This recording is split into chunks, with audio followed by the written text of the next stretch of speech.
Hello everyone, learn with sir channel में आप सभी का स्वागत है। तो आज हम लोग पढ़ेंगे रस के बारे में। तो आइए जानते हैं रस के बारे में। रस को पढ़ने या सुनने से जिस आनंद की अनुभूति होती है उसे रस कहते हैं। रस मुख्यतः 9 प्रकार के होते हैं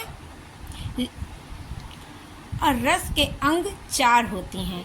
तो आइए सबसे पहले जानते हैं रस के प्रकार के बारे में और उनके स्थायी भाव के बारे में।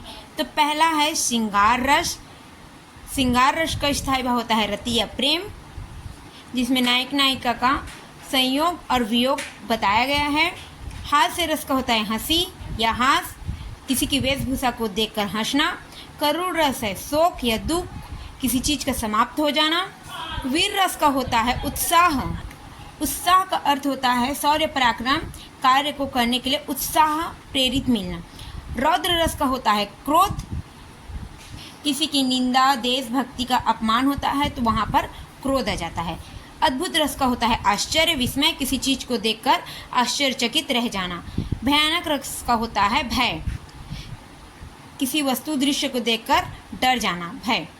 विभत्स रस का होता है जुगुप्सा, घृणित दृश्य को देखने सुनने से मन में उठा नफरत का भाव, ये क्या है? विभत्स रस है। शांत रस का होता है स्थायी भाव निर्वेद, वैराग्य जीवन जीना।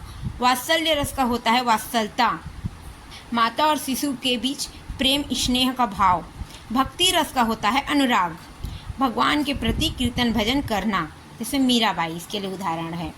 उसके बाद नेक्स्ट है रस के अंग। स्थायी भाव हैं 9, इनकी संख्या है 9। विभाव 2 होते हैं, अनुभव 8 होते हैं इनकी संख्या, संचारी भाव 33 होती हैं। तो रस में इतना है। रस को डिटेल्स में पढ़ने के लिए मेरे चैनल के साथ जुड़े रहिएगा। धन्यवाद।